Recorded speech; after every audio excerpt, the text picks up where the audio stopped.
कभी सोचा है कि 20वीं सदी के शुरू में कहानियां अचानक इतनी अजीब और मुख्तलिफ क्यों हो गईं? आज हम अदबी जदीदियत यानी लिटरेरी मॉडर्निज्म की दुनिया में गहराई से उतरेंगे। ये कोई खास किस्म की सिल्फ नहीं थी, बल्कि कहानी कहने के अंदाज में एक ऐसी बुनियादी तब्दीली थी जिसने अदब का चेहरा हमेशा के लिए बदल कर रख दिया। इसे नया बनाओ, ये मशहूर नारा था मॉडर्निस्ट शायर एजरा पाउंड का। ये सिर्फ माजी को बेहतर बनाने की कोशिश नहीं थी, नहीं, बल्कि ये रिवायत के खिलाफ एक शऊरी बगावत थी। सब कुछ तोड़कर कुछ बिल्कुल नया तख्लीक करने का एक पुख्ता अज़्म था। तो ये तब्दीली आखिर कितनी बड़ी थी? जरा तसव्वुर करें कि दो दुनिया आपस में टकरा रही हैं। एक तरफ विक्टोरियन दौर की मुनज़्ज़म, हकीकत पसंद और माशरे पर मरकूज दुनिया थी, और दूसरी तरफ मॉडर्निस्ट का नया, बिखरावा और फ़र्द की दाखिली ज़ात पर मबनी नुक्ते नज़र। ये एक ज़बरदस्त तसादुम था। ये समझने के लिए कि जदीदियत इतनी इनकलाबी क्यों थी, हमें पहले उस दुनिया को देखना होगा जिसके खिलाफ ये एक रद्द अमल थी। आइए विक्टोरियन दौर की अदबी दुनिया में चलते हैं। देखिए, विक्टोरियन नॉवेल की दुनिया एक साफ सुथरे मनज़्ज़म बाग की तरह थी। कहानियां शुरू से आखिर तक एक सीधी लकीर में चलती थीं, और जो रावी था वो एक किस्म का खुदा था जो सब कुछ जानता था और पढ़ने वाले को बताता था कि क्या सोचना है। मकसद था बैरूनी समाजी हकीकत को दिखाना, जैसा कि चार्ल्स डिकेंस के नॉवेलों में होता है।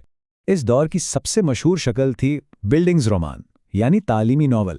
इसका मकसद ये दिखाना था कि एक नौजवान माशरे का एक जिम्मेदार और कारामद हिस्सा कैसे बनता है। हर चीज़ मंतिकी थी, हर वाक़े की एक वजह और एक नतीजा होता था। और फिर सब कुछ बदल गया। वो बुनियादें जिन पर विक्टोरियन दुनिया की पुरसुकून इमारत खड़ी थी, लरज़ने लगीं। इस्तेहकाम का वो दौर अब ख़त्म हो रहा था।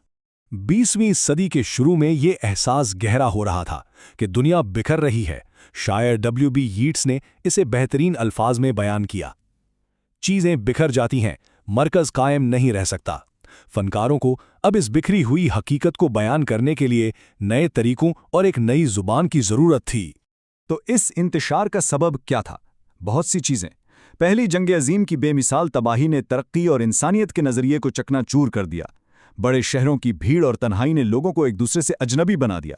सिगमंड फ्रॉइड ने हमें बताया कि हमारे आमाल हमारे लाशऊर किताबें हैं जिन पर हमारा कोई कंट्रोल नहीं। नीत्शे ने खुदा की मौत का ऐलान कर दिया, और आइंस्टाइन ने दिखाया कि वक्त और जगह भी मुतलक नहीं है। पुराने यकीन की कोई गुंजाइश ही नहीं बची थी। इन सब तब्दीलियों ने मायूसी और टूट-फूट का एक गहरा एहसास पैदा किया। अदीबों को लगा कि पुराने अदबी तरीके, जैसे सीधे सादे प्लॉट या सब कुछ जानने वाले रावी, अब इस नई पेचीदा हकीकत को बयान करने के लिए न सिर्फ नाकाफ़ी बल्कि बेईमान और झूठे लगते हैं। तो अदीबों ने इस नई हकीकत का सामना कैसे किया? उन्होंने नए औजार और तकनीक ईजाद की ताकि वो इस बिखरी हुई दुनिया को अपने फ़न में समेट सकें।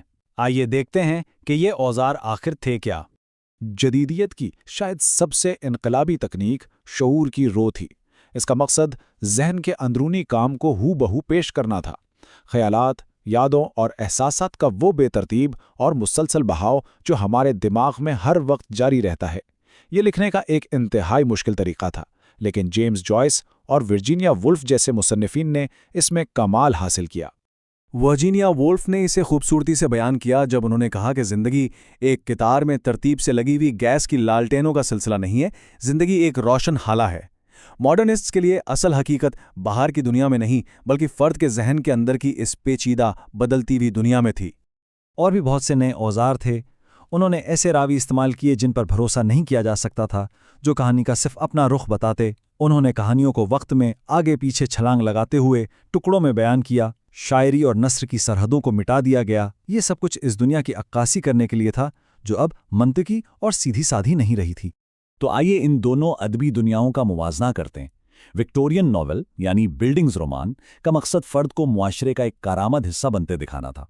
इसके बरक्स मॉडर्निस्ट नॉवेल, जिसे अक्सर कुंस्टल रोमान यानी फनकार का नॉवेल कहा जाता है, एक फनकार के दाखिली सफ़र और उसके शऊर की तश्कील पर मरकूज था। तवज्जो मुकम्मल तौर पर समाज से हटकर फ़र्द की ज़ात पर आ गई थी। अब हम अपने तज्जिए के इख्तिताम की तरफ बढ़ रहे हैं, जहां हम जदीदियत के मकसद और इसकी मिरास को एक नए ज़ाविये से देखेंगे। लेकिन क्या ये सब कुछ सिर्फ अफरा तफरी का जश्न था? क्या मॉडर्निस्ट सिर्फ चीज़ों को तोड़ना चाहते थे, या इस इंतशार के पीछे कोई गहरा मकसद छुपा था? नहीं, हरगिज़ नहीं। जदीदियत का मकसद अफरा तफरी फैलाना नहीं था, बल्कि ये एक नई ज्यादा गहरी हकीकत पसंदी की तलाश थी, एक ऐसी सच्चाई जो विक्टोरियन दौर की सतही हकीकत पसंदी से आगे जाकर हमारे जहन की नफ्सियाती हकीकत को बयान कर सके। जेम्स जॉयस के ये अल्फाज इस तलाश को बेहतरीन तरीके से बयान करते हैं। जदीद मौजू वो ज़ेरे ज़मीन कुव्वतें हैं, वो पोशीदा लहरें जो हर चीज़ पर हुक्मरानी करती हैं और इंसानियत को ज़ाहिरी बहाव के खिलाफ चलाती हैं। शायद किसी ने भी इस तब्दीली को वर्जीनिया वोल्फ से ज़्यादा ड्रामेटिक अंदाज में बयान नहीं किया। उनका मशहूर और इश्तियाल अंगेज ऐलान कि दिसंबर 1910 के आसपास इंसानी किरदार बदल गया, माजी से एक फैसलाकुन अलैदगी के एहसास को जाहिर करता है। उनके नज़दीक दुनिया इतनी बदल चुकी थी कि एक नए किस्म के इंसान को बयान करने के लिए एक नए किस्म के फ़न की ज़रूरत थी। और ये हमें आज के लिए एक अहम सवाल के साथ छोड़ जाता है। जिस तरह मॉडर्निस्ट ने अपने दौर के सनती और जंगी इंतशार का जवाब फ़न के ज़रिए दिया, उसी तरह हम अपने डिजिटल इंतशार और मालूमात के सैलाब के दौर में निरापन कैसे ला सकते हैं? ये सवाल आज भी उतना ही अहम है जितना एक सदी पहले था।